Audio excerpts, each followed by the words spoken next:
이 시대에 가뜩이나 살기가 힘든데 하나님의 심판에 대한 메시지를 선포한다는 것은 또 시대 정신에 어울리지 않는 것이다 라고 비난받을 수 있는 민감한 부분이 됩니다.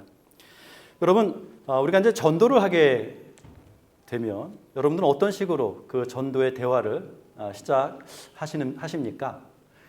저는 그 전도를 할 때 우선 제 소속 교회를 소개합니다.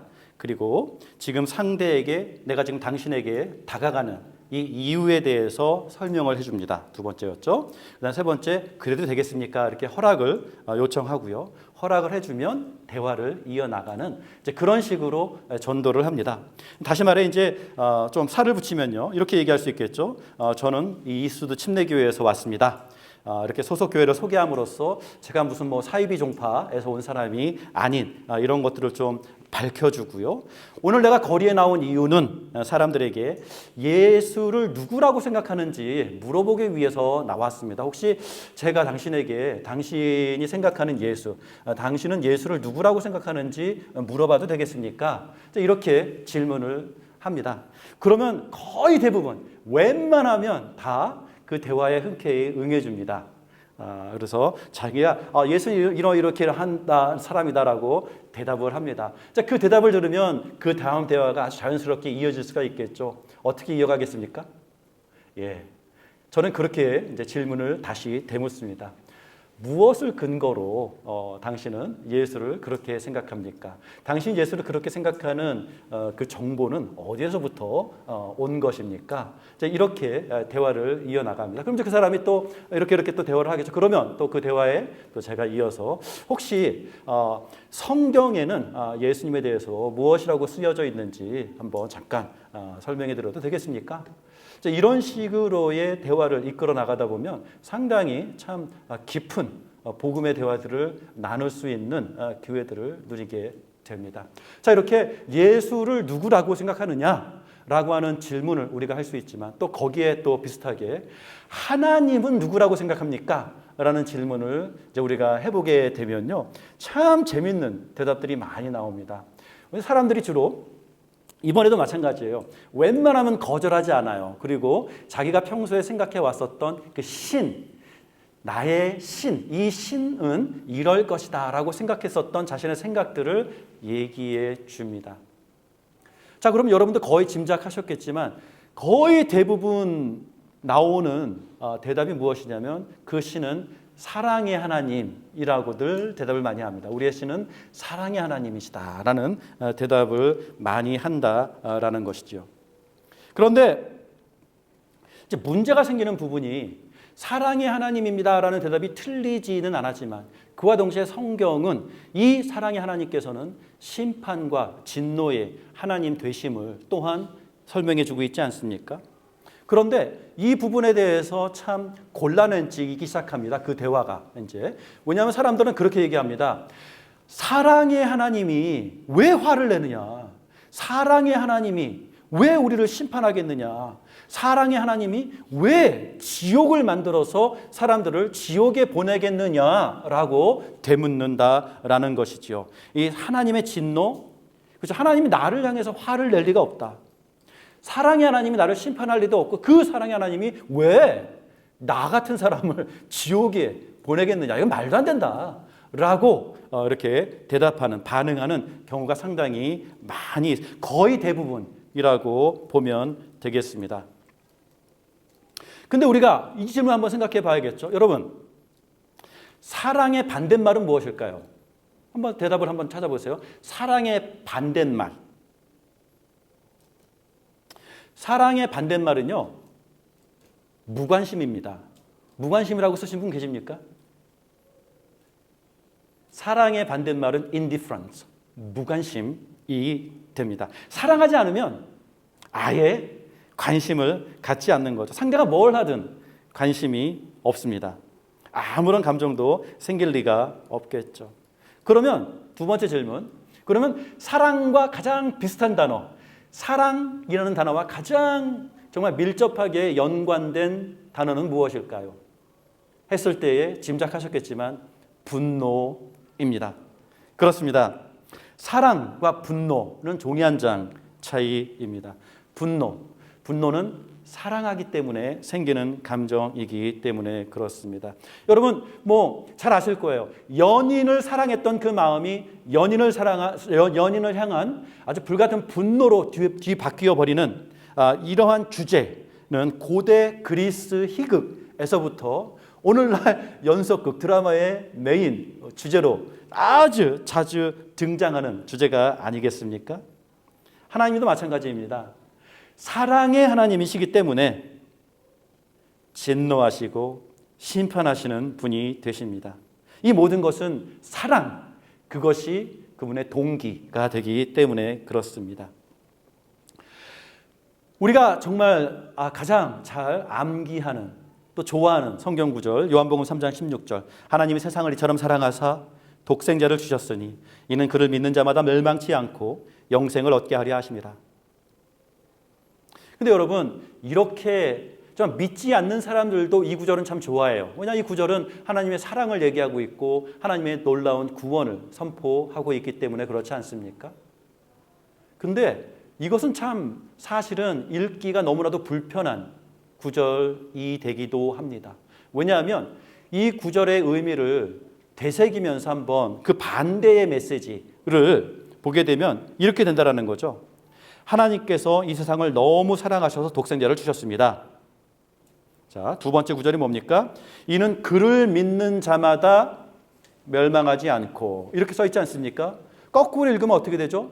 그를 믿지 않으면 어떻게 된다고요? 멸망한다라는 메시지를 선포하고 있는 것입니다. 그를 믿지 않으면 멸망당한다. 그를 독생자 예수 그리스도를 믿지 않으면 영원한 죽음, 영생을 얻지 못하게 되는 영원한 죽음을 당하게 될 것이다 라고 선포하는 메시지가 바로 요한복음 3장 16절의 메시지가 되기 때문에 그렇습니다. 요한복음 3장의 끝구절 또 굉장히 우리가 암기를 많이 하게 되는 구절 중에 하나인데요. 요한복음 3장 16절로 선포한 그 하나님의 사랑과 하나님의 영생의 약속은 요한복음 3장 36절에 아들을 믿는 자에게는 영생이 있고 아들을 순종하지 아니하는 자는 영생을 보지 못하고 도리어 하나님의 진노가 그 머리에 머물러 있느니라. 여러분 이렇게 성경의 메시지는 또 하나님의 진노는 하나님께서 우리를 사랑하시는 그 사랑이라는 그 마음에서부터 시작하고 있는 것을 보게 됩니다. 그런 면에서 우리가 노아의 홍수라는 오늘 창세기 6장의 말씀을 보면서 사랑의 하나님께서 가지신 그 진노가 가장 극대화되어진 부분을 오늘 우리가 만나보게 될 것입니다. 하나님께서는 사람을 보며 멸망을 결정하실 정도로 진노하시는 모습을 오늘 우리가 보게 됩니다. 창세기 6장은 에덴 동산 이후에 망가져버린 이 세상의 모습을 우리들에게 보여주고 있습니다. 5장에 이제 셋 가문의 족보가 쭉 나열되어 있지 않습니까? 이 셋 가문의 족보 5장 그 족보를 쭉 보다 보면 마지막 구절에 노아가 등장합니다. 32절이죠. 이제 노아가 등장하면서 6절로 넘어가게 되고요. 이제 6장을 읽어 나가기 시작하면 처음부터 상당히 어려운 내용이 나오는 것을 보게 됩니다. 하나님의 아들들이 사람의 딸들과 결혼하는 모습이 나옵니다. 그리고 5절을 보면 그러한 이 사람들의 상황들을 바라보며 하나님의 판단이 표현이 되어지고 있죠. 이 구절은 사실은 우리도 같은 사람이기 때문에 우리들에게도 너무나도 가슴 아픈 평가가 아닐 수 없습니다. 이렇게 나옵니다. 여호와께서 사람의 죄악이 세상에 가득함과 그의 마음으로 생각하는 모든 계획이 항상 악할 뿐임을 보셨다. 예레미야서 17장 9절에도 비슷한 표현이 나옵니다. 만물보다 거짓되고 심히 부패한 것은 마음이라 누가 능히 이를 알리요마는. 이렇게 성경은요 사람을 평가할 때에 매우 부정적으로 평가하고 있는 모습을 보게 됩니다. 그럼에도 불구하고 하나님께서 우리를 사랑하셨다고 합니다. 어쨌든 이렇게 창세기 6장 초반부에 등장하는 하나님의 아들들은 누굴까요? 한번 찾아봐야 하지 않을까 싶습니다. 하나님의 아들이라고 나오는 그 2절, 하나님의 아들들은요, 또 설명을 해주죠. 부연 설명이 나오는데 용사들이라는 표현도 나오고요, 그들을 네피림이라고 불렀다라고 합니다. 자, 여기에 나오는 하나님의 아들, 또 사람의 딸들은 누구일까요? 다양한 해석들이 있는데요. 그중에 가장 대표적인 해석들을 좀 설명해 드리길 원합니다. 그런데 우리가 이 성경의 이 메시지 해석들을 찾아갈 때 다시 한번 말씀드리는 것은 항상 우리의 상상, 우리의 추측으로 해석하는 것보다는 성경에는 이들에 대한 어떠한 정보가 있을까를 찾아보는 것, 이것이 훨씬 더 정확한 그 답을 찾아내는 방법이라고 생각이 됩니다. 사실 많은 사람들이 어떠한 해석을 했냐면요, 4장에는 가인의 족보가 나옵니다. 타락한 가인. 그 다음에 5장에는 그 하나님의 언약을 이어가는 셋 가문의 족보가 나오지 않습니까? 그러면서 4장, 이 가인의 자손들을 이제 그 사람의 딸들로 해석을 하고, 이 거룩한 가문이라고 보여지는 셋의 가문을 하나님의 아들들이라는 가문으로 표현해서 창세기 6장은 이렇게 셋의 가문과 그 후손들과 가인의 후손들이 서로 결혼을 하는 모습들이다 라고 해석을 하기도 합니다. 나름 설득력이 있어 보이긴 합니다만 여기에 문제가 있습니다. 뭐냐 하면 셋의 후손과 가인의 후손들이 서로 결혼했다고 그 결과물, 그 자녀들이 네피림으로 출생이 되어지는 것, 거인족이 태어나는 것, 당대의 용사들, 유명한 자들이 되었다라는 이 부분이 사실 자연스럽게 연결이 되지 않는 것이지요. 이 땅에 어떻게 네피림이라는 종족이 태어나게 되었는지 설명이 불가능합니다. 그래서 조금 더 설득력 있는 설명을 한번 찾아보았으면 합니다.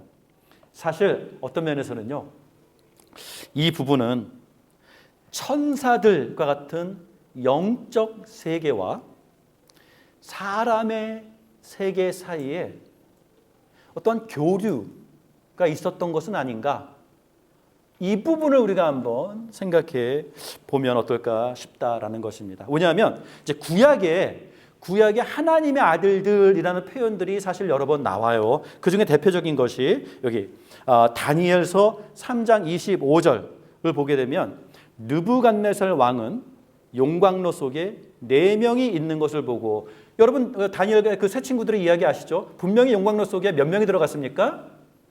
3명이 들어갔죠. 근데 느부갓네살 왕이 유심히 살펴보니까 아니, 들어간 건 3명인데 거기에 걷고 있는 사람은 총 4명이다 라고 하면서 그 4번째 그 사람의 형상을 신의 아들처럼 생겼다라고 묘사하고 있는 것이 보게 됩니다.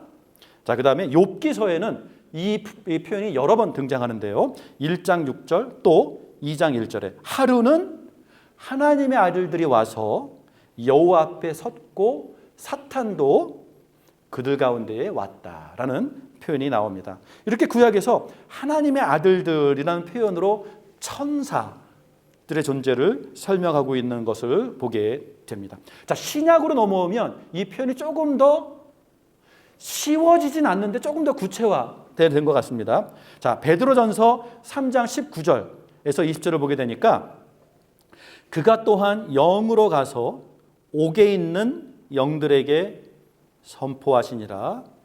그들은, 자, 옥에 있는 영들은 전에 노아의 날 방주를 준비할 동안 하나님의 오래 참고 기다리실 때에 복종하지 아니하던 자들이다 라고 하는 표현이 나옵니다. 그리고 베드로후서 2장 4절에서 5절을 보게 되니까 하나님이 범죄한 천사들을 용서하지 아니하시고 지옥에 던져 어두운 구덩이에 두어 심판할 때까지 지키게 하셨으며 옛 세상을 용서하지 아니하시고 오직 의를 전파하는 노아와 그 7 식구를 보존하시고 경건하지 아니한 자들의 세상에 홍수를 내리셨으며, 이 베드로후서 이 내용은 노아 당시에 심판을 당한 많은 그 부류들 중에는 범죄한 천사들도 포함되어 있었던 것들에 대한 언급이 나오죠. 유다서 6절과 7절을 보게 되니까 그들에 대한 추가 설명이 더 나오는데요.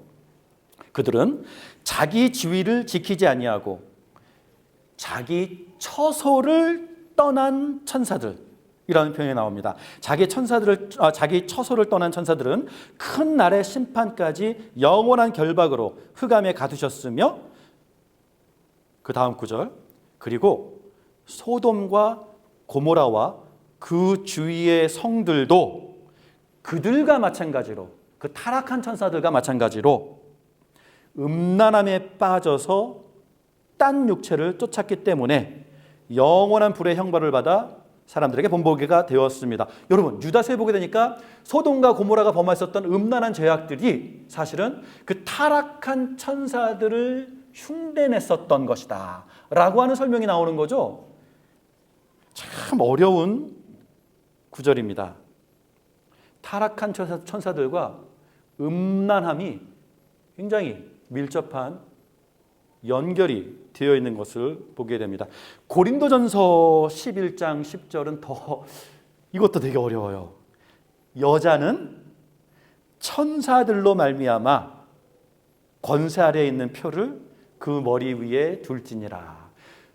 여자들이 그 머리 위에 어떤 표상을 두어야 되는데 그 이유가 천사들 때문이다 라고 하는 구절이 나온단 말입니다. 아무튼 이렇게 우리가 신약에서 몇 가지 구절들을 찾아보았는데, 이 구절들은요, 하나님을 반역했었던 천사들에 대한 언급이 나오는 구절들입니다. 그리고 베드로전서 3장과 베드로후서 4장, 우리가 아까 읽어보았었던 거기에 나온 타락한 천사들은 오늘 본문의 말씀인 창세기 6장에 노아의 시대, 그리고 그 홍수 때에 멸망당한 사람들 중에 포함된, 이렇게 이 홍수와 굉장히 밀접한 관계가 있는 것으로 묘사가 됩니다. 이렇게 그들은 확실히 일반 사람들은 아니었습니다. 그들은 영적인 존재들로서 그 당시 그들이 저지른 어떠한 일들로 말미암아 하나님의 심판을 받았던 것들을 보게 되고, 그 대표적인 범죄가 음란함이었었던 것들을 보게 됩니다. 아까도 읽었지만 유다서 6절과 7절, 소돔과 고모라가 또 그 주변의 성들이 그들이 범죄한 죄는 자기 지위를 지키지 아니하고 처소를 떠난 천사들과 같이, 그렇죠? 천사들을 숭받아, 천사들의 영향을 받아 음란함에 빠져서 딴 육체를 쫓은 것, 이렇게 나오지 않습니까? 여기 나온 딴 육체를 쫓았다, 이것도 되게 흥미로운 표현입니다. 소돔과 고모라가 딴 육체를 쫓았다. 여기 한국어로는 딴 육체, 영어로는 이 단어가 queer라는 단어예요. 그러니까 요즘 우리 그 마디그라, 거기 그 동성연애자들을 queer라고 부르거든요. 이렇게 소돔과 고모라가 저질렀었던 음란함은 어떤 동성연애의 표상이 되고, 그러한 종류의 음란함을 타락한 천사들이 즐겼던 것을, 또 그것을 보며 하나님께서 진노하셨던 것을 보게 됩니다. 아무튼 이렇게 어렴풋이나마 창세기 6장에서 나오는 이 내용은 영의 세계와 사람의 세계에 어떠한 성적인 연결이 있었던 것을 표현하는 것 같고요. 그 결과로 인해 네피림이라는 거인족이 생겨난 것을 보게 됩니다. 자, 그럼 네피림은 누구인가 또 생각해 보아야겠죠. 네피림이라는 그 이름의 단어를 한번 생각해 보았으면 좋겠는데요. 어떤 학자들은 네피림의 그 루트, 어원을 니필, 즉 구별된 자다라는 해석을 하기도 하지만, 사실 성경에서 나오는 그 뿌리 단어, 어원을 보게 되면 사실 시편 58편 8절이 더 연관성이 있는데, 거기에는요 미수가로 표현되는 네펠이라는 단어가 나옵니다. 이 네피림과 네펠이 굉장히 그 똑같은 어원을 갖고 있는데, 네피림의 그 의미는 그런 면에서 사실은 돌연변이, 사람의 유전 정보가 변형돼서 태어난 존재, 이런 의미를 갖고 있는 것을 봅니다. 사실 성경 다른 번역본들에는 네피림하면 우리는 자동적으로 거인을 연상시키지 않습니까? 근데 네피림이 거인이라는 뜻은 아니고요. 물론 네피림, 그 변형된 유전자를 가진 돌연변이 그들의 특징이 거인이었었던 것은 분명합니다. 그리고 창세기 6장 6절에 보게 되니까 그들을 또한 그 당대에는 용사들이라고 불렀고요. 이 고대 시대에 그렇죠. 그러니까 그 당시 잠깐 있었던 자들이 아니라 고대 시대에 쭉 당대 유명한 자들로 널리 알려졌었던 사람들이라고 나옵니다. 그래서 4절에도 그 당시 네피림이 있었는데 노아의 홍수로 인해서 다 사라진 것이 아니고 그 이후에도 하나님의 아들들이 사람의 딸들에게로 들어와 자식을 계속 낳는 일들이 진행되었던 것을 보게 됩니다. 다시 말해서 아까 유다서 7절에 나온 것처럼 그 타락한 천사들의 음란함이 홍수 이후에도 지속되었던 것 같습니다. 왜냐? 그런 것들을 뒷받침해 주듯 네피림들은요, 민수기 13장 33절에도 등장을 하는데, 왜 그 이스라엘 정탐꾼들이 가나안 땅으로 스파이로 들어갔을 때에 이제 거기에 목격을 하고 돌아와서 보고를 할 때 그렇게 얘기하죠. 가나안 땅의 거인들을 얘기할 때 그들은 네피림의 후손들이다. 그리고 그 네피림의 후손들 앞에서 나는 메뚜기 같았다라고 하는 표현들이 나옵니다. 그리고 신명기 3장 11절을 보게 되면 네피림의 후손 중에 아주 유명한 인물이 하나 소개가 되는데 그 사람은 당대의 왕이었대요. 바산의 왕 옥이라는 사람이 등장하는데 그 사람의 침대 사이즈가 흥미롭게 성경에 기록이 되어 있습니다. 그 사람의 침대 사이즈를 보니까 길이가 5.6m, 넓이가 2.5m 였다고 성경은 이야기하고 있거든요. 굉장한 거인이 맞죠. 골리앗은 또 어떻습니까? 다윗과 골리앗의 키는 2.8m. 그리고 그가 입었었던 갑옷은 89kg. 여러분 90kg 하나 되는 갑옷을 입고 전쟁을 했다고 합니다. 엄청난 장사였던 것을 보게 됩니다. 여러분이 네피림을 보면서 우리가 무엇을 생각해 보게 됩니까? 또 하나님의 진노의 그 이유를 우리가 추측해 볼 때 이렇게 생각해 볼 수 있다고 저는 생각합니다. 하나님과 같아지려는 그 욕심으로 사람들은 선악과를 따먹었습니다. 그런데 그들의 의도와는 달리 왕권을 획득하는 데는 실패를 했죠. 그래서 하나님을 쫓아낸 게 아니라 자신들이 에덴 동산에서 쫓겨납니다. 에덴 동산을 정복하는 데 실패를 하죠. 타락합니다.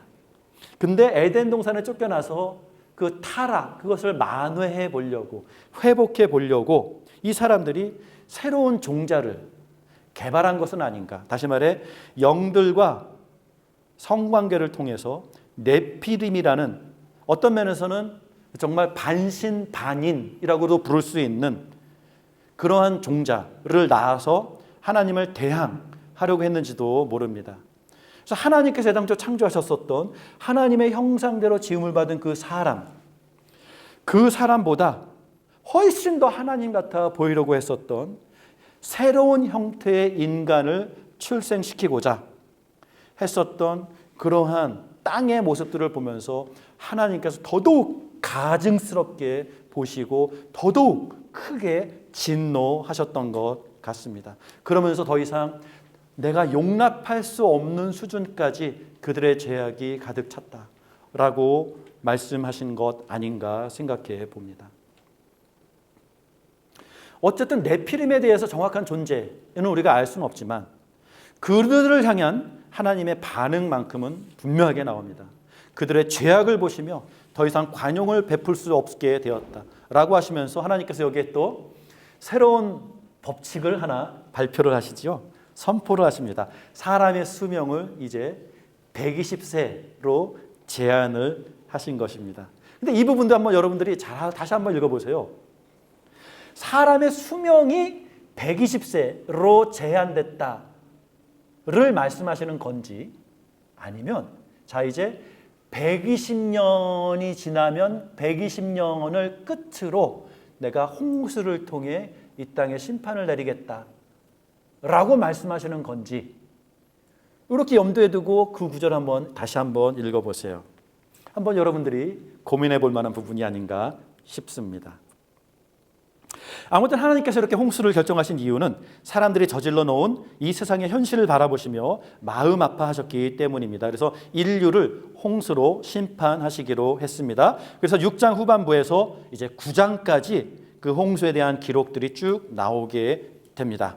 자, 6장 11절에서 15절, 그때 온 땅이 하나님 앞에 부패하여 포악함이 땅에 가득한지라. 하나님의 보신즉 땅이 부패하였으니 이는 땅에서 모든 혈육 있는 자의 행위가 부패함이었더라. 땅에 모든 혈육 있는 자의 행위들이 전부 다 부패함이었더라. 하나님이 노아에게 이르시되 모든 혈육 있는 자의 포악함이 땅에 가득함으로 그 끝날이, 여러분 여기서 나오는 표현, 아까 6장 5절에서 사람들의 생각이 항상 악하다 정도로만 생각했는데, 생각만 악한 것이 아니라 그들의 삶 자체가 너무나도 포악했다 라고 하는 것이 거듭 여러 번 반복해서 하나님 앞에 고발되어지고 있는 것이 지금 나오지 않습니까? 그래서 하나님께서 내가 그들을 땅과 함께 멸하리라. 너는 고페루 나무로 너를 위하여 방주를 만들되 그 안에 칸들을 막고 역청을 그 안팎에 칠하라. 내가 만들 방주는 이러하니 길이가 300규빗, 길이가요 135m입니다. 축구장보다 더 커요. 길이가 축구장을 100m로 봤을 때, 너비는 50규빗, 22m죠. 높이는 30규빗이라. 높이가 13.5m. 정말 거대한 방주를 만들기 시작합니다. 여기 방주라고 나온 이 방주는 노아스 아크, 아크는 사실 박스를 얘기하고 있거든요. 그러니까 박스 모양의 거대한 배를 만들라 하시면서 16절에 거기에 창을 내되 위에서부터 한 규빗에 내고 문은 옆으로 내고 상중하 3층으로 할지니라. 내가 홍수를 땅에 일으켜 무릇 생명의 기운이 있는 모든 육체를 천하에서 멸절하리니 땅에 있는 것들이 다 죽으리라. 그러나 여기에 밑줄을 그어야 됩니다. 너와는 내가 언약을 세우리니. 이렇게 하나님께서 성경에 처음으로 사람과 언약의 관계를 맺으시는 모습이 처음으로 등장합니다.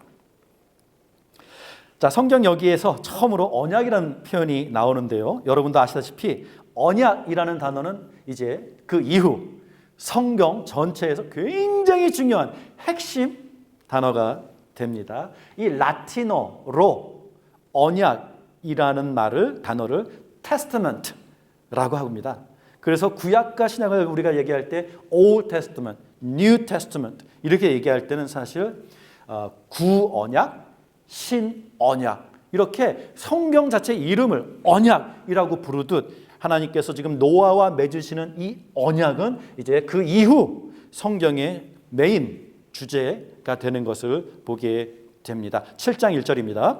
여호와께서 노아에게 이르시되 너와 내 온 집은 방주로 들어가라. 이 세대에서 네가 내 앞에서 의로움을 내가 보았음이니라. 너는 모든 정결한 짐승은 암수 7씩, 부정한 것은 암수 2씩 내게로 데려오며 공중의 새도 암수 7씩을 데려와 그 씨를 온 지면에 유전하게 하라. 지금부터 7일이면 내가 40주야를 땅에 비를 내려 내가 지은 모든 생명을 지면에서 쓸어버리리라. 노아가 여호와께서 자기에게 명하신 대로 다 준행하였더라. 이렇게 홍수, 심판에 대한 경고를 내리심과 함께 그 심판 속에 하나님께서는 사람에게 언약을 지금 세우시는 모습을 보게 됩니다. 여러분, 언약의 성격을 우리가 잘 이해를 해야 되겠지요. 왜냐하면 언약이 바로 하나님께서 노아의 홍수 이후 우리와 관계를 맺으시는 방법이 되기 때문에 그렇습니다. 하나님께서 우리와 관계를 맺으시는 방법이 지금 언약을 통해서라고 말씀드렸듯이요. 여러분, 하나님은요, 어떤 무형의 에너지가 아니시기 때문에 언약을 맺으신다라는 것을 통해서 우리가 볼 수 있는 것은 하나님은 인격체이시구나를 알게 되는 겁니다. 언약을 통해서 우리는 하나님의 nature, 하나님의 본질, 하나님의 본성, 하나님이 어떠한 분이신지를 우리가 알게 되는데 이분은 인격체이시구나 라는 것을 알게 된다라는 것입니다. 왜냐? 하나님께서는 상대인 사람을 향해서 지금 약속을 하시는입니다. 여러분, 약속을 해요. 글이나 이 마음으로 자기의 진심을 표현하고 이것을 내가 지키겠다 지금 말씀하신다라는 것입니다. 여러분, 이 언약은요, 그런 면에서 언약을 하는 사람이나 언약을 받는 사람이나 상호간의 관계가 만들어지죠. 어떤 관계입니까? 신뢰의 관계가 요구가 됩니다. 제가 예를 들어서 오늘은 제가 준비를 안 했지만 나중에 예배 후에 제가 여러분에게 드립 커피를 제가 서빙하겠습니다. 만약에 이렇게 제가 약속을 했다고 쳐봅시다. 제가 지금 말로 했어요. 나 최성조는 성도님 여러분들에게 드립 커피를 내려주겠습니다. 이렇게 성명서를 지금 발표했습니다. 이 약속에 대해서 아직 제가 사인은 안 했지만 필요하면 해드릴 수도 있습니다. 자, 이 증표로서 어떤 면에서는 제가 지금 식권 한 장씩 드릴 테니까 나중에 커피랑 바꿔서 드시면 되겠습니다. 이렇게 얘기할 수가 있겠죠. 어쨌든 제가 여러분에게 커피를 내려드리겠습니다라고 이 말한 이것을 통해서 사실은 신뢰가 굉장히 중요한 상황이 됩니다. 약속을 하는 사람에게 있어서 신뢰는 그 가장 기본적인 바탕이 됩니다. 그리고 이 약속을 듣는 사람도 이렇게 생각해야겠죠. 다른 사람은 몰라도 저 사람은 진짜로 커피를 나에게 내려줄 거다라고 하는 신뢰, 그렇죠? 이 신뢰의 관계가 상호간에 없으면 이 약속은 아무런 의미가 없게 됩니다. 두 번째, 커피를 내려주겠다고 했는데 제가 커피 내릴 줄을 몰라. 커피 내릴 장비도 없어. 이렇게 되면 또 그것도 문제가 되겠죠. 그래서 신뢰도 중요하지만 그 약속을 지킬 수 있는 능력 또한 필요한 것을 보게 됩니다. 그래서 신뢰, 약속하는 자의 진실성과 그 약속을 성취해낼 수 있는, 지켜낼 수 있는 능력, 이것이 요구되어지는 것, 이것이 언약이라는 개념을 통해서 우리가 배우게 되는 하나님의 본성이 되는 것입니다. 자, 하나님의 본성에 대해서 생각했지만 하나님께서는요, 우리들에게 관계하실 때에 다른 방법이 아닌 약속의 관계로 우리들과 지금 관계하시지 않습니까? 그러니까 하나님 앞에서 사람은 어떠한 존재입니까? 우리는 약속을 통해서 하나님의 본질을 우리가 배웠지만 이제 사람의 본질을 또한 우리가 배우게 됩니다. 자, 제가 여러분들에게 제가 이따가 커피를 내려드리겠습니다 라고 얘기했는데 여러분들이 외면하고 그냥 집에 가버리십니다. 그러면 제가 그 약속을 여러분에게 한 그 약속을 지킬 수 없게 되겠죠. 이렇게 약속을 받는 자에게 요구되어지는 것은 나에게 약속을 준 그 사람이 나에게 그 약속을 반드시 지켜줄 것이다 라고 하는 기대, 그 사람을 향한 신뢰, 성경은 이것을 믿음이라고 또 얘기합니다. 이런 면에서 성경이 하나님께서 사람에게 언약을 하셨다라고 했을 때에는 어떤 추상적인 느낌, 추상적인 감정, 추상적인 아이디어, 발상, 이게 아니라 굉장히 구체적인 상대에게 신뢰를 통해서 성사가 될 것, 그리고 받는 자는 그것이 나에게 수용이 될 것, 이루어질 것을 서로 붙잡는 관계가 됩니다. 자, 하나님께서 우리와 어떤 관계를 맺으셨다고요? 언약의 관계, 약속의 관계를 맺으셨습니다. 그리고 이 약속에 대한 증표를 주시면서 이 약속을 반드시 지키겠다고 하셨습니다. 이렇게 우리 하나님은 신뢰의 하나님 되십니다. 그래서 우리는 이것을 전통적인 표현으로 신실하신 하나님 이렇게 표현해 왔습니다. 그래서 우리가 하나님을 신실하신 분이다 라고 표현할 때는 하나님께서, 그러니까 우리가 하나님의 정체성에 대해서 우리가 알고 있는 하나님, 내가 알고 있는 그 하나님은 적어도 나와 맺은 그 약속은 반드시 지키시는 분으로 서로 알게 되었다, 관계하게 되었다라는 것입니다. 하나님은 하나님께 자신이 약속을 지키시는 신실하신 분이시기 때문에 그 약속을 받은 자들을 향해서 하나님께서는 자신이 만든 그 약속을 반드시 지킬 것이라는 그 믿음, 그 기대를 항상 갖고 있어라를 요구하십니다. 그게 하나님께서 우리에게 요구하시는 마음, 우리는 그것을 믿음이라고 부릅니다. 자, 이제 7장의 내용을 생각해 보길 원합니다. 자, 정결한 짐승 암수 7씩, 또 공중의 새도 암수 7, 지금부터 7일 후, 10절에도 역시 7일 후 등등 7이라는 숫자가 계속 등장합니다. 또 4절, 12절, 17절 40주야, 40, 40, 40 또 나옵니다. 굉장히 상징적인 어떠한 의미들이 있는 것들을 보게 됩니다. 11절, 여러분 주의 깊게 한번 11절을 보세요. 그날에 큰 기품의 샘들이 터지며 하늘의 창문들이 열렸다. 뭐가 생각납니까? 이 구절을 읽으면 창세기 1장을 떠올리게 됩니다. 왜냐? 창세기 1장에서 하나님께서 세상을 창조하실 때 하늘의 물, 땅의 물, 또 그 물 사이의 육지, 이렇게 물들을 계속 흩으시고 그 물들을 구분하시고 그 물들을 제한하시고 육지를 드러내십니다. 그래서 하나님께서 천지를 창조하셨다라고 하는 그 표현은요, 구약 성경에서 여러 번 나오지만 하나님께서 천지를 창조하셨다라는 이 단어는 무엇이냐면 하나님께서 사람이 거주할 공간을 만드셨다라는 의미입니다. 창세기 1장은요, 하나님께서 세상을 만드셨습니다. 이것을 다른 말로 얘기하면 하나님께서는요, 사람이 거주할 공간을 만드셨습니다 라는 의미예요. 그런데 오늘 6장을 보게 되니까 어떤 일이 생겨요? 그 물들을 하나님께서 다시 모으시기 시작합니다.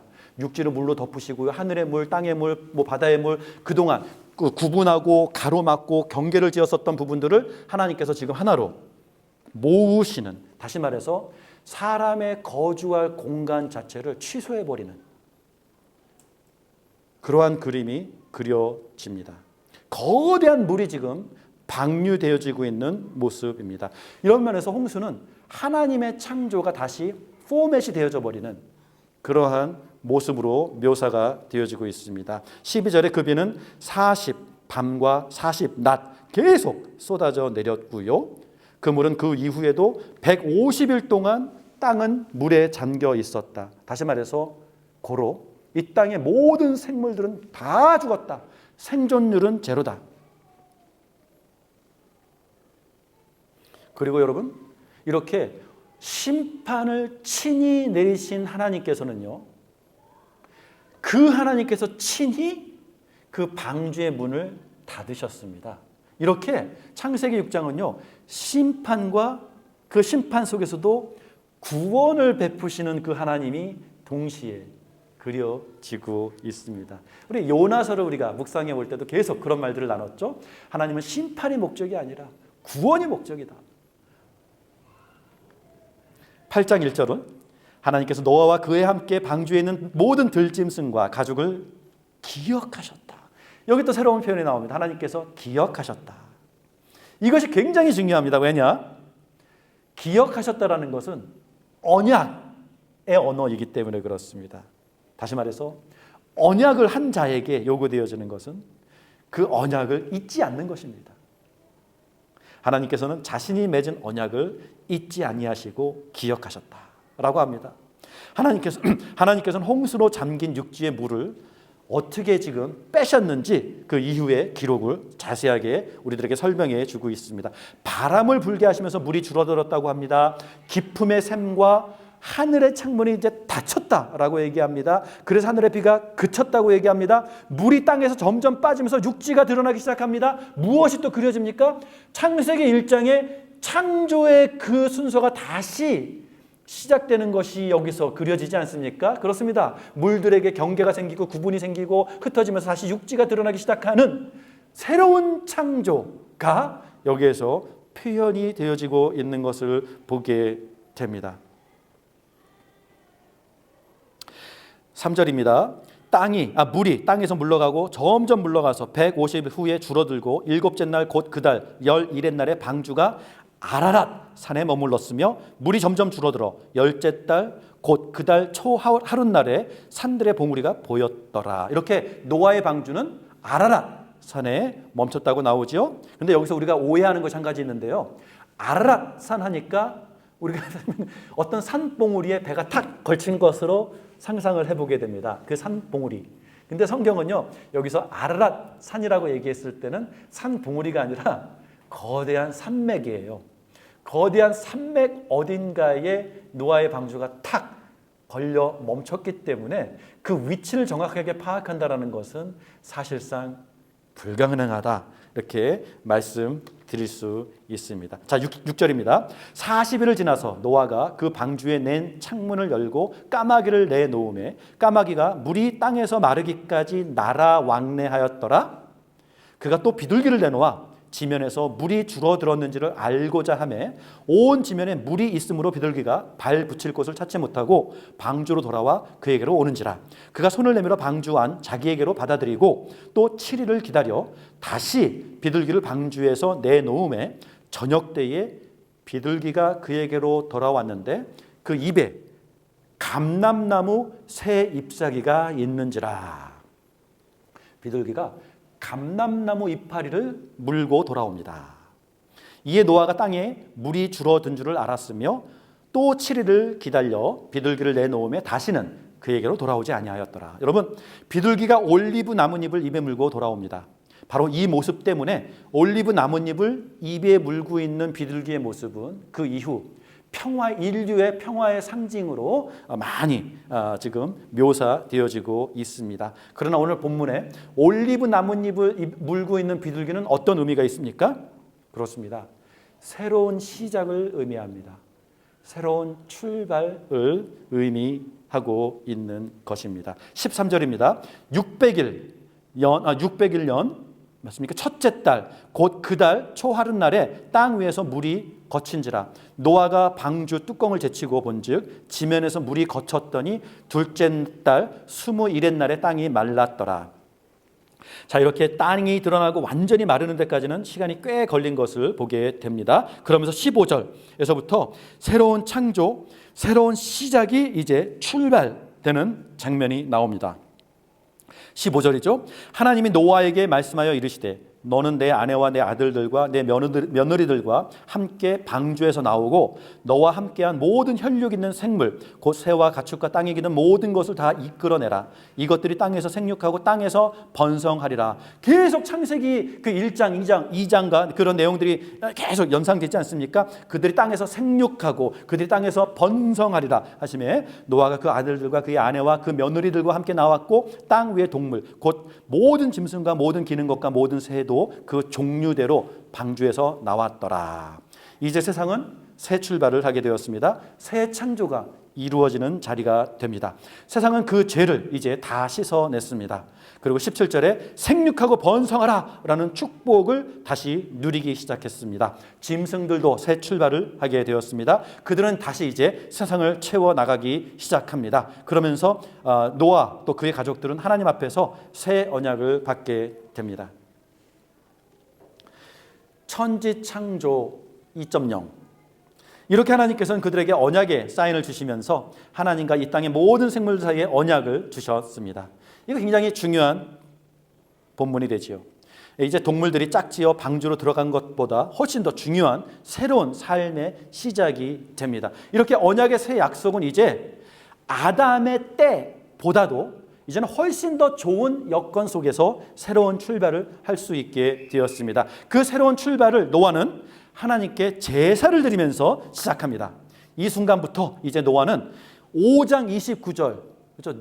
노아가 출생했을 때에 노아에게 주어졌었던 그 예언의 말씀, 너의 이름은 노아라 하여 이르되 여호와께서 땅을 저주하심으로 수고롭게 일하는 우리를 노아 너를 통해서 안위 받게 되리라. 안위하리라. 무슨 말입니까?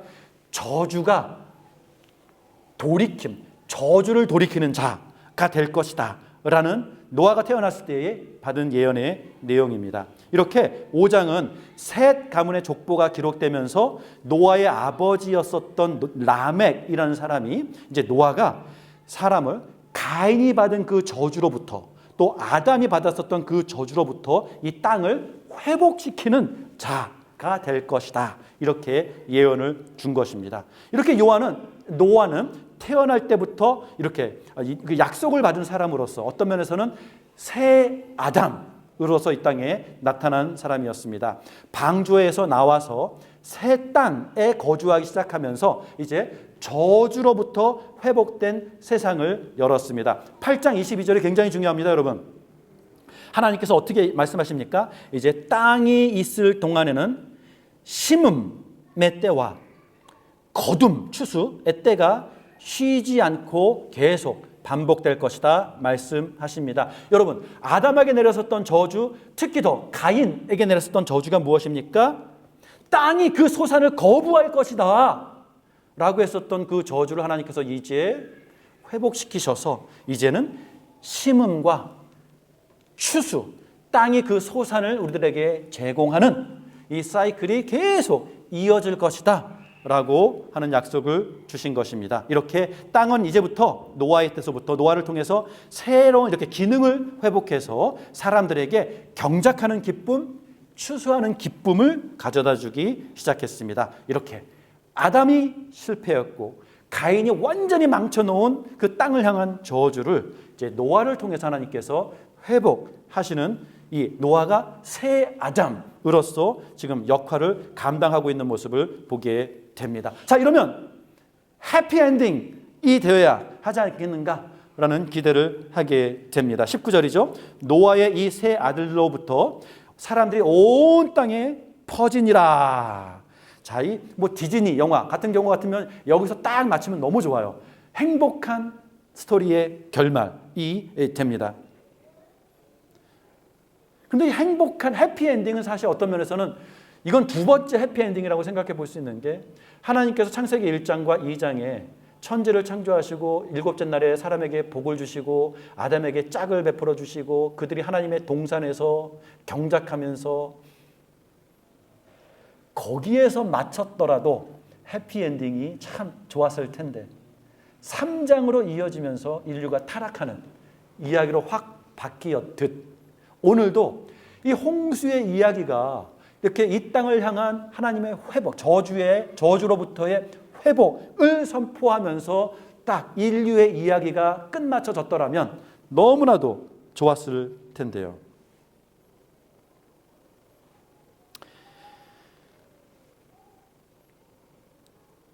(21절을) 보게 되니까 노아 또한 실패한 아담의 길을 다시 걷고 있는 건 아닌가로 보이는 중대한 사건들이 발생하기 시작합니다. 8장 21절은 좀 이상하게 기록이 되어 있습니다. 잘 읽어보세요. 이게요, 논리적으로 충돌이 돼요. 8장 22절은 여호와께서 그 향기를 받으시고, 이제 노아의 제사죠, 받으시고 그 중심에 이르시되, 야, 내가 다시는 사람으로 말미암아 땅을 저주하지 아니하리라. 이렇게 이제 회복하시는 마음, 좋은 축복의 마음이 나오지 않습니까? 여기까지 읽으면 너무 좋아요. 제사를 용납하시고 그것에 대해서 너무 흡족하셔서 이제 저주를 이제 끝내시겠다, 회복하시겠다 말씀하시는 하나님, 너무 좋습니다. 그런데 이 문장이 연결이 되죠. 굉장히 고통스러운 문장으로 확 바뀝니다. 그 이유는 사람의 마음에 계획하는 바가 역시 어려서부터 악하다. 사람의 본성은 바뀌지 않았다. 이 구절로 통해서도 이게 해피엔딩으로 끝나지는 않겠구나. 은근히 우리를 불안하게 만들어주는 힌트가 됩니다. 또 어디서 사건 사고가 또 터질지 모르는 거죠. 홍수로 인해 세상은 심판을 받았는데 그 이후 하나님의 선택된 노아와 그 가족들에게 축복하시고 생육하고 번성하며 땅에 충만하라. 그리고 내가 땅을 다시는 저주하지 않겠다. 하지만 사람의 마음은 여전히 악하다. 이렇게 새로운 시작을 알리면서도 사람의 죄악은 계속된다 말씀하셨는데, 아니나 다를까 9장 18절을 보게 되니까 새롭게 시작하는 인류의 역사는 그 시작을 알리자마자 숨고를 틈도 주지 않고 노아가 술에 만취한 모습으로 발가벗고 누워있는 모습으로 또 이어지고 있습니다. 21절입니다. 노아의 벌거벗음이 나옵니다. 선악과 사건 이후에 이 벌거벗음은요, 굉장히 민감한 지금 문제거든요. 내가 벌거벗음은 창세기 3장을 보게 되니까 벌거벗음은 두려움의 상징이고 수치의 상징이라 피하고 숨고 가려야만 하는 것입니다. 근데 노아가 이렇게 술로 무너집니다. 위대한 영웅, 인류의 구원자, 저주를 끊어낸 자, 노아, 이 사람이 바로 창세기 3장에 약속된 여인의 후손. 노아가 이렇게 뱀의 머리를 박살내는구나, 이렇게 하나님의 저주를 회복시키는구나, 우리로 하여금 노아야말로 하나님께서 우리에게 약속한 여인의 후손이겠구나 라고 기대했는데, 노아를 포함해서 노아조차도 다른 사람들과 마찬가지로 역시 노아마저도 죄인이구나가 여기서 들키는.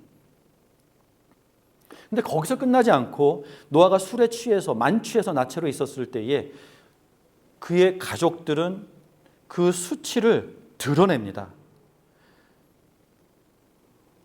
그러면서 가족들 간에 분열이 일어나고 그 후손들 사이에서는 누군가는 그들의 노예가 되어야 하는 이런 전쟁의 역사가 시작이 됩니다. 이렇게 이 사건으로 비롯해서 25절은 우리에게 다시 이 인류에게 저주라는 단어가 다시 이 땅에 등장하고 있는 모습을 보게 됩니다. 아버지의 벗었음에 대해서 아버지의 수치를 밖으로 나가 형제들에게 소문을 퍼뜨립니다. 창세기 3장이 생각나죠? 아담이 이렇게 얘기합니다. 내가 벗었음으로 두려워하여 숨었나이다. 벗었음으로 두려워하여 숨었나이다.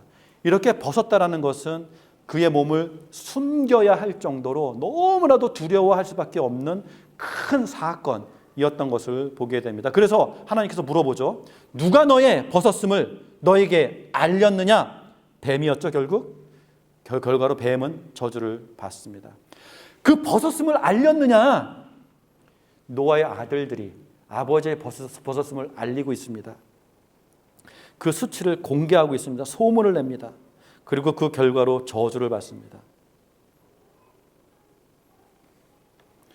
벗었음이 얼마나 이런 중대한 사건이길래 우리가 지난주에 생각해 보았지만, 벗었음은 하나님과의 단절, 세상과의 단절, 사람들과의 관계 단절, 결국은 생명과의 단절로 이어지는 굉장히 중대한 사건이었던 것을 우리는 생각해 보게 됩니다.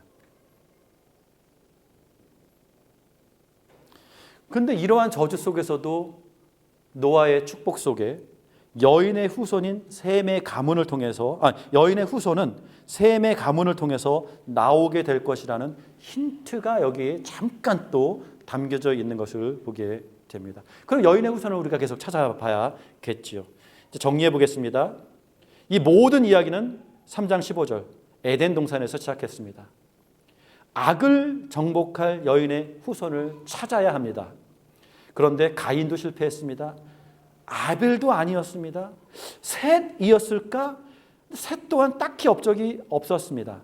그런데 5장에 이르러서 그의 후손 중에 드디어 노아가 등장하며 5장 29절에 노아가 하나님의 저주를 풀어줄 사람으로 소개가 됩니다.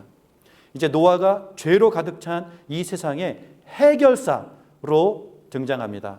참 이 사람에 대한 체크 포인트가 몇 가지가 확인이 계속됩니다. 6장 9절에 노아는 하나님과 동행한 사람으로 소개가 됩니다.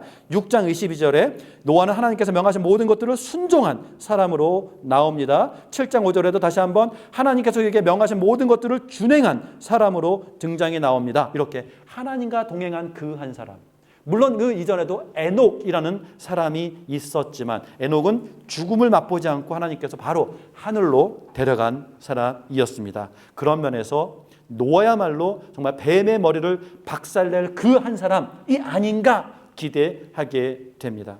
노아야말로 하나님의 약속, 하나님의 언약을 최초로 받은 믿음의 사람이었습니다. 그의 믿음은 순종으로 열매를 맺었고 하나님께서는 그를 홍수로부터 보호하셨으며 그는 하나님께 제사를 드렸고 그의 제사를 하나님께서 너무나도 기쁘게 받으셨습니다. 그는 하나님과 동행했고 하나님은 그를 통해서 이 세상을 구원하셨습니다. 5장 29절에 하나님의 저주를 풀어줄 사람으로서 등장한 소개된 그 노아는 실제로 8장 21절 22절을 통해서 하나님의 저주를 끊어낸 사람으로 완성이 됩니다. 그리고 그 노아에게 하나님께서는 언약의 관계를 만드셨습니다.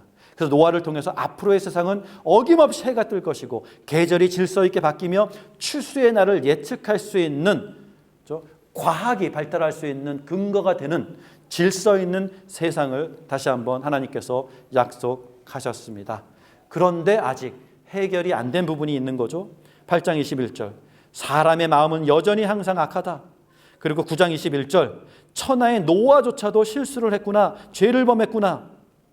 이렇게 구세주 역할을 해야 되는 사람이 만취를 하게 되고 그의 자녀들은 아버지의 수치를 드러내며 결국 그 자녀들은 저주를 받게 되는 일들이 기록됩니다. 요점은 이것입니다. 여기에 하나님과 동행했었던 한 사람이 있습니다. 하나님께서는 그를 통해 이 세상을 구원하시며 그에게 언약의 관계를 맺으셨습니다. 그런데 그 언약의 관계가 시작은 했지만 완성이 된 건 아닌 것을 보게 됩니다. 인류를 향한 하나님의 구원의 계획은 노아를 통해서 완성이 된 게 아니라 노아를 통해서 시작한 것을 보게 됩니다. 하나님의 공의, 심판이죠. 하나님의 구원의 자비, 이 죄를 향한 하나님의 진노, 이것이 창세기 6장, 7장, 8장, 9장 그 이후에 계속 성경 전체에 흐르는 메인 주제가 됩니다. 우리 시대를 향한 노아의 경고. 우리는 노아의 홍수를 통해서 한 5가지 정도의 교훈을 받게 됩니다. 첫 번째는요, 하나님의 심판과 경고는 이 세상을 향해서 계속 주어지겠지만 이 세상은 그 하나님의 심판과 경고를 노아의 때에 그랬던 것처럼 우리의 세상에서도 그 하나님의 심판과 경고를 이 세상 사람들은 계속해서 외면할 것입니다. 그들은 계속 자기 일에 바쁠 것이고 먹고 마시고 장가가는 그 일들에 바쁜 동안 하나님이 심판이 임박했다는 사실들을 외면하고 오늘도 살아가고 있습니다. 두 번째, 하나님의 홍수 사건을 통해서 우리가 배우는 것은 무엇이냐면 하나님의 심판 속에서도 하나님의 의로운 자들은 하나님께서 구원을 베푸신다라는 것을 우리는 배우게 됩니다. 하나님께서는요, 이 홍수 사건을 통해서 우리에게 불의한 자를 향한 하나님의 심판, 하나님의 결과가 무엇인지를, 하나님의 결정이 무엇인지를 보여주셨습니다. 그의 말씀대로 성경은 그의 말씀대로 세상이 창조되었듯 그의 말씀대로 이 세상을 심판하실 것이라고 베드로후서 3장이 가르쳐주고 있습니다. 그 경고를 무시했었던 노아의 시대처럼 우리 시대 역시 그 경고를 무시하고 살아가고 있습니다. 성경은 우리에게 노아의 홍수를 기억하게 하시며 하나님께서 물로 한번 심판하셨던 것처럼 이번에는 불로 심판하실 것이다 라고 하는 경고를 하고 있습니다. 세 번째, 노아의 홍수는 우리들에게 심판의 주께서 동시에 은혜의 주, 구원의 주가 되신다는 사실들을 가르쳐 주고 있습니다. 물이 세상을 심판했지만 동시에 물 가운데 하나님께서 그 가족을 구원하시는 그 방주의 문을 하나님께서 친히 손수 닫아주시는 하나님의 손길을 보았기 때문에 그렇습니다. 홍수는 그런 면에서 이 세상을 향한 심판의 도구였지만 그와 동시에 하나님께서는 노아와 그 가족들을 향한 구원의 도구로 사용하신 것을 보게 됩니다. 성경은 베드로전서 3장 20절에도 노아의 홍수, 그 물은 이제 예수 그리스도의 부활을 통해 우리를 구원하는 표가 되었다. 우리가 받는 세례가 되었다. 다시 말해서 예수님의 죽음에 동참하고 예수님의 부활에 함께 부활하는 놀라운 구원의 증표가 되었다. 물, 세례, 그것은 우리들에게 새 생명을 상징하게 되었다라고 하는, 우리를 구원하는 물로서 하나님께서 우리를 향한 그 선한 양심의 약속이 되었다라는 것을 베드로서는 우리들에게 가르쳐 주고 있는 것입니다. 이렇게 노아의 홍수는 네 번째 세례의 상징뿐만이 아니라 구원의 상징이 되었습니다. 죄인이었지만 믿음으로 의롭게 되는 그 상징이 된 것입니다. 그래서 히브리서 11장에 보게 되면 노아가 믿음의 영웅들 사이에서 다시 한번 등장하는데, 노아는요 믿음으로 그 시대를 경고했다고 얘기합니다. 여러분 이 부분 다시 한번 생각해 보았습니다. 노아가, 창세기 6장을 읽어보세요. 노아가 어떻게 그 세상을 경고했습니까? 노아가 그 세상에게 외친 경고는 무엇이었습니까? 그는 하나님의 말씀에 순종하여 방주를 지었습니다. 순종의 행위 그 자체가 그 세상을 향한